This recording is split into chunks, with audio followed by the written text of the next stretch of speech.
Aqui na Band News FM, nós voltamos a conversar com os pré-candidatos à Prefeitura de São Paulo. Nosso convidado de hoje é o pré-candidato do PTB, o pré-candidato Marcos da Costa. Prazer falar com o senhor. Como vai? Tudo bem? Prazer todo meu, Felipe, falar com você e seus ouvintes. Bom, vamos começar supondo uma vitória do senhor e desenhando um cenário que, infelizmente, é o mais provável ainda, né? Por mais que a gente não queira, o cenário de uma cidade ainda sem vacina ou ainda sem uma grande parte da população vacinada. Isto posto, pré-candidato, quais seriam as suas primeiras atitudes com relação à cidade, com relação aos seus habitantes, a mobilidade urbana, a circulação de pessoas, eventuais restrições? O senhor está preparado para esse cenário provavelmente o mais grave possível da cidade de São Paulo em janeiro de 2021?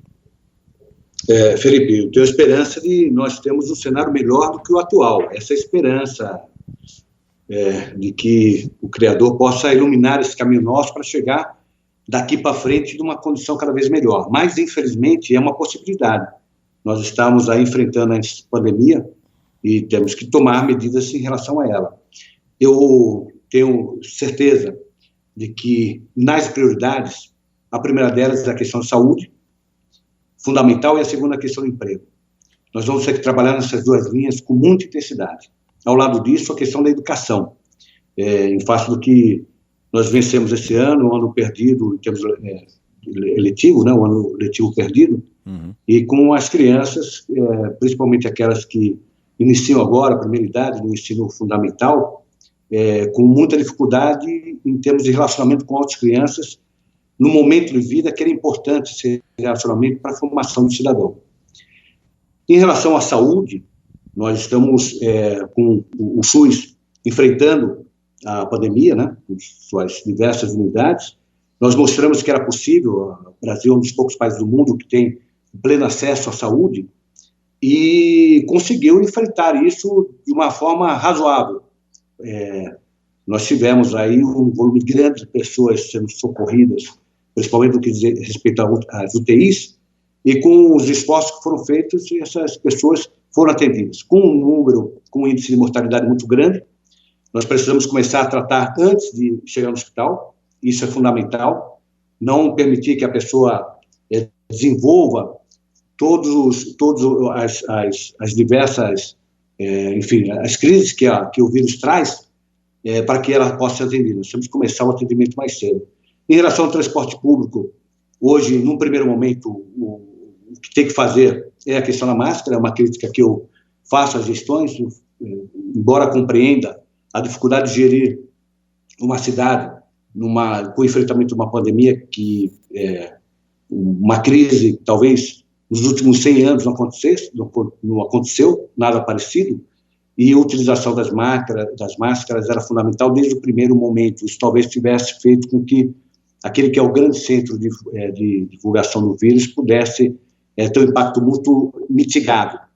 E em relação ao emprego, a retomada agora da atividade econômica, nós temos que incentivar a volta ao comércio com as precauções, com as cautelas, com os protocolos, mas fazendo com que a economia comece a girar, porque ao lado da crise sanitária, a pandemia trouxe uma crise econômica, e essa crise econômica só vai ser superada na medida que nós encerrarmos o ciclo vicioso que nós entramos, que aliás era um ciclo anterior à pandemia, mas foi agravado pela pandemia, de uma cidade onde o comércio, muitas vezes até por causa da questão de segurança, como no centro da cidade, tinha dificuldade de operar, e para dificuldade de levar ao fechamento, com fechamento de desemprego, com desemprego de estruturação da família, com isso pessoas, aumentando o número de pessoas em condição de rua, com o número de pessoas em condição de ruas aumentado, diminuía o fluxo do comércio, e aí é um ciclo que precisa ser encerrado. Tem se alimentado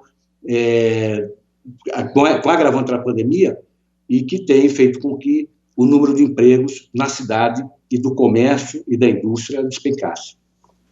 Pré-candidato Marcos da Costa, do PTB, conversando conosco aqui na Band News FM. O senhor tocou em alguns aspectos muito importantes. Eu quero tentar detalhar os principais. Então, começando pela saúde, ainda falando sobre a saúde pública, evidentemente a gente imagina, né, a gente já está até vendo uma saúde pública mais sobrecarregada. O senhor falou da importância da saúde pública, do SUS, não só em São Paulo, mas no Brasil inteiro. Pergunto, atualmente o orçamento para a saúde em termos municipais é satisfatório? O senhor entende que haverá necessidade de se mexer nisso, até porque muita gente está saindo, né, da saúde privada por não ter dinheiro para manter esse serviço e indo para a saúde pública. Então o senhor imagina que será necessário mexer nesse quesito? Felipe, primeiro que nós vamos ter muita dificuldade em entender como encontraremos o orçamento na cidade. Nós temos o orçamento de 2020, que foi acrescido em relação a 2019 de algo em torno de 14%. Mas nós não sabemos o impacto que vai ter sobre esse orçamento com, por exemplo, a queda da arrecadação. Então, antes de pensar na mudança do orçamento, saber que estágio nós vamos enfrentar as finanças do município. O segundo, que é evidente, quando você parte para uma situação como essa, de uma crise sanitária gigantesca, as prioridades se alteram, e a prioridade da saúde ganha uma outra dimensão. Então, essa prioridade é espelhada também no que diz respeito ao investimento.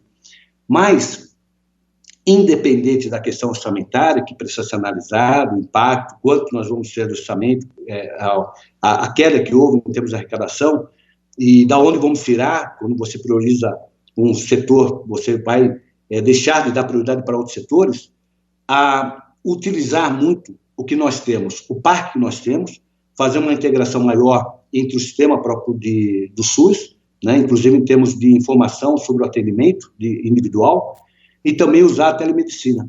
A telemedicina é uma alternativa que foi posta agora através de uma norma do governo federal que permite com que possa ser utilizado um atendimento muito mais rápido, muito mais dinâmico, sem grandes deslocamentos e com um custo menor no que diz respeito exclusivo ao próprio cidadão. É verdade que nós temos uma parcela da população, uma parcela importante da população que não tem acesso à internet, o que prejudica a telemedicina. Mas nós vamos enfrentar isso, algo em torno de 42%, 800 mil municípios, algo em torno de 40%, 42% da população em alta vulnerabilidade não tem acesso à internet, mas nós vamos ter que enfrentar isso também para permitir que esse atendimento da saúde e de outros atendimentos como da educação possam ser realizados, diminuindo o impacto da crise sanitária no que diz respeito ao deslocamento das pessoas e fazendo com que o atendimento chegue cada vez mais rápido para evitar que a crise do vírus possa chegar até o estágio que, quando atendido numa UTI, a chance de sobrevida seja mitigada, diminuída. Quero entrar agora mais profundamente no assunto educação, pré-candidato, e aí também nós temos uma diferença clara entre o setor público e o setor privado, né? O senhor falou rapidamente sobre educação e desde o pré-pandemia, né, é um problema histórico, né, há uma defasagem entre o setor público e o setor privado na área da educação. E nós temos um impasse no estado de São Paulo, né, independentemente de cada cidade está tomando o seu caminho agora nesse segundo semestre, mas no caso de São Paulo, por exemplo, há uma dúvida sobre se nos próximos meses, até o fim do ano, as escolas particulares seguirão com seus currículos e as públicas não. Então, há uma grande chance desse desnível, dessa diferença ainda aumentar. Eu imagino que o senhor pense em algum tipo de avaliação do ensino, de modo geral, na cidade de São Paulo, quando começar o ano de 2021, caso o senhor seja eleito. O senhor prevê muitas dificuldades. Como será feita essa avaliação para tentar diminuir um pouco essa diferença, esse desnível que já existe?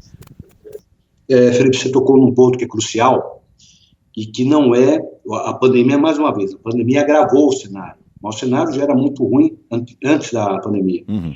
Quero dizer, Felipe, que eu sou nascido no Brás, estudei em escola pública, estudei na escola Padre Anchieta, no meu ensino fundamental, que antigamente não chamava assim, né, chamava primário, e sempre tive na escola uma condição muito adequada em termos de ensino.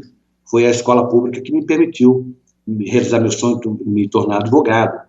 E, enfim, todas as conquistas que eu tenho hoje eu devo à escola pública. Nós temos que resgatar isso. Agora, ao lado disso também, além da questão da escola pública e da escola privada, nós temos o problema de estrutura do ensino na própria capital. Nós temos 34% da população, em média, de São Paulo, que não tem ensino fundamental, que tem ensino fundamental incompleto, Felipe. Agora, curiosamente, na região central da cidade, esse número cai para 32%, e na zona sul aumenta para 41%, 41,4%, de pessoas que não conseguiram, hoje, na população atual, não conseguiram completar o ensino fundamental. Então, esse problema da educação é um problema que já existia na cidade e que vem sendo agravado, evidentemente, por causa da pandemia. A preocupação, como eu disse no começo, em relação às crianças, por conta do efeito que tem a falta da escola, do relacionamento presencial, não apenas no que diz respeito à qualidade de ensino, mas da formação do cidadão, né? Essa é a grande preocupação que eu confesso ter nesse momento, é como fazer com que as crianças que ficaram isoladas esse período todo, né, sem poder ter acesso a outras crianças, possam resgatar, recuperar esse período de formação cidadã nesses primeiros anos de vida. Ao lado disso, também nós tivemos esse ano, os números estão sendo apresentados ainda, mas a maior vazão da escola desde muito tempo. Uma parte dessa vazão causada porque muitas pessoas, muitas crianças não tinham acesso à tecnologia para ter o ensino à distância, não tem acesso, por exemplo, à internet, comentei, 42% da população em alta vulnerabilidade não tem acesso à internet, e outras tantas não tem acesso a computador. Você tem, muitas vezes, um computador para servir 3, 4, 5 crianças dentro da casa, fica difícil. E aí o desestímulo dessas crianças e acabaram largando o colégio.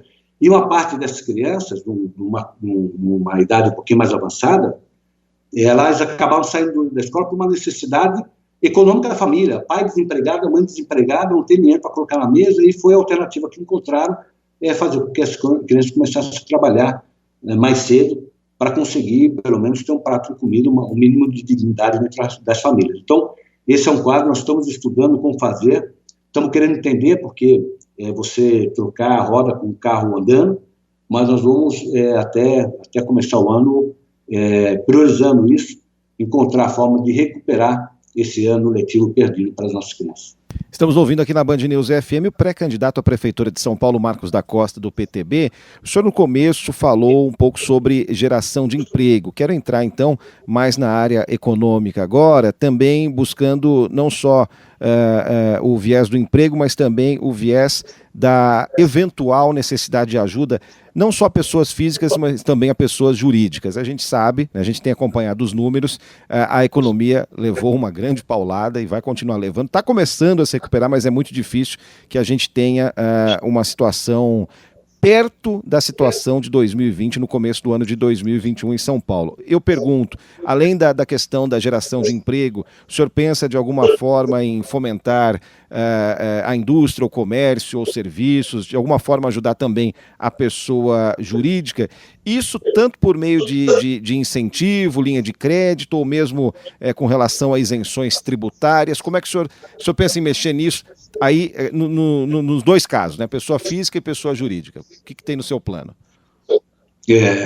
Felipe, a cidade de São Paulo, ela tem no seu DNA a vocação de empreendedorismo, da inovação, e nós fomos perdendo isso ao longo do tempo. Nós estamos vivendo numa crise da pandemia, mas esse problema já era anterior à pandemia. Nós já tínhamos uma série de lojas, por exemplo, fechadas no centro da cidade. No centro da cidade, eu sempre tive escritório no centro da cidade nós andávamos à noite, é maravilhoso, e hoje não é possível andar no centro por uma condição social dramática de muitos moradores de rua, com agravamento da questão da segurança, as pessoas com um sentimento de insegurança, sem poder transitar, sem ir às lojas, então, sem clientes acabam fechando as lojas, aumenta o desemprego, aumentando o desemprego, aumenta os moradores de rua, aumentando os moradores de rua, é um ciclo negativo que nós estamos vivenciando. De outro lado também, nós temos o comércio, por exemplo, do Brás, na região pestana, calçadas tomadas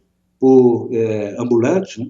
E, ao mesmo tempo, as lojas, sem poder o cliente chegar nas lojas, as lojas abertas, aquelas lojas que geram emprego regular, que geram, inclusive, tributos para a cidade, enfim, sem conseguir também atender, porque as pessoas nem chegam nas lojas. Nós estamos com uma desorganização social gigantesca. Nós precisamos reverter esse quadro, mudar esse círculo vicioso para começar um ciclo virtuoso a partir de agora, evidentemente sem desconsiderar todos os problemas sociais e minha formação humanística.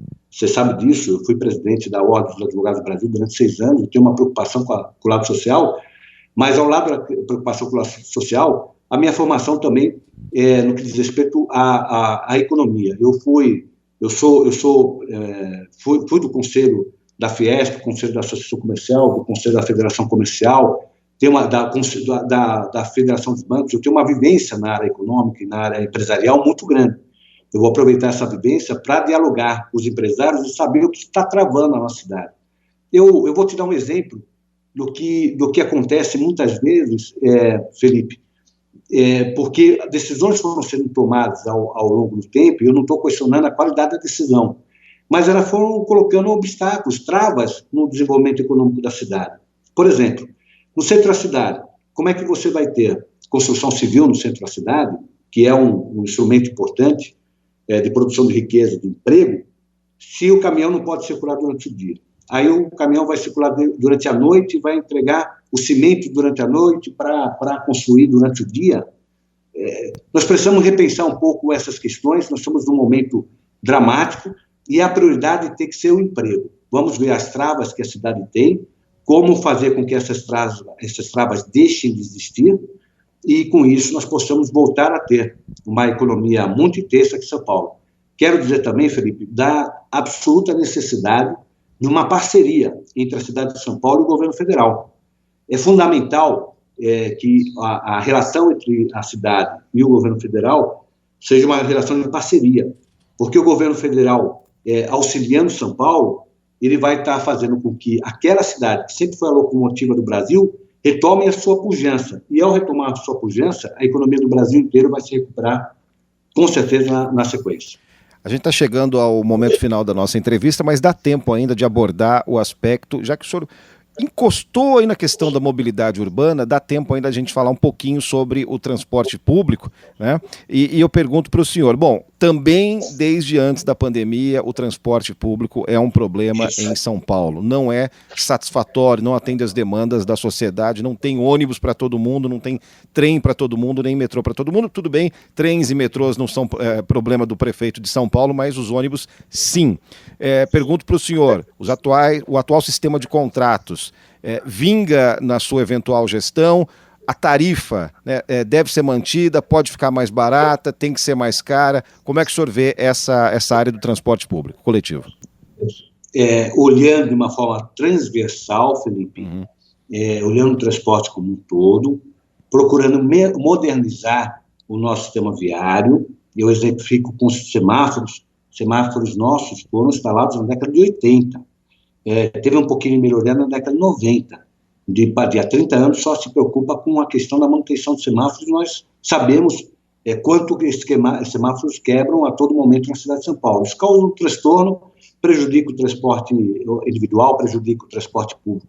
Então, nós vamos melhorar, com uma visão transversal, melhorar o transporte como um todo, investir nesse transporte, a inteligência desse transporte. Hoje é possível ter semáforos que dialoguem com o transporte público, faz com que o ônibus que tenha um pouco de atraso, o semáforo identifique esse ônibus e dê vazão para que ele consiga andar de uma forma adequada. Andando de uma forma adequada, nós vamos ter uma diminuição de custo de transporte. Ao ter uma diminuição de custo de transporte, nós vamos poder trabalhar com uma tarifa melhor para todos. Agora, quero dizer o seguinte, Felipe, transparência. O nosso governo vai ser um governo transparente. Todos os números vão ser absolutamente abertos, a começar pelos números que indicam as nossas tarifas, fazendo com que a sociedade verifique, ela própria, o quanto representa de ônus para a municipalidade, por exemplo, transporte público, e tomar decisão junto com a sociedade, como vamos fazer para melhorar o transporte no que diz respeito não só a custo, mas também em termos de dignidade. E quero também fazer uma observaçãozinha que está me preocupando muito, Felipe, um projeto que tem na Assembleia Legislativa, que está tirando a isenção do IPVA, não é municipal, mas vai impactar sobre a municipalidade, está tirando a isenção do IPVA da pessoa com deficiência que não dirige o próprio carro. Nós vamos agravar a situação das pessoas com deficiência e nós não temos um transporte público que albergue essas pessoas de uma forma digna. O autista, por exemplo, que tem o pai e a mãe que dirige o carro, aquele que tem deficiência visual, cego, também por óbvio não pode dirigir o carro. E você sabe que eu tenho deficiência, eu sofri um acidente, perdi uma perna, eu dirijo. Eu adequei meu carro para a perna esquerda. Como conseguir colocar as pessoas com deficiência, autistas, cegos e outras deficiências mais relevantes dentro do transporte público como esse? E a alternativa que as famílias têm hoje é a isenção, a manutenção de um carro, um carrinho, velhinho e tal, mas que consegue fazer com que essas pessoas tenham a capacidade de circular pela cidade. E nós estamos sofrendo o risco de acabar com essa isenção, prejudicando uma parcela da população e tirando algo que é fundamental, que é a inclusão de todos na nossa belíssima cidade, São Paulo. Bom, nos últimos 20 minutos você acompanhou aqui na Band News FM a conversa com o pré-candidato à Prefeitura de São Paulo, Marcos da Costa, do PTB. Evidentemente são muitos assuntos ainda que a gente precisa abordar, mas teremos outra rodada de conversas com os pré-candidatos. Então, por enquanto, agradeço a participação aqui na nossa programação, pré-candidato. Boa sorte em sua campanha. Obrigado pela conversa. Até uma próxima.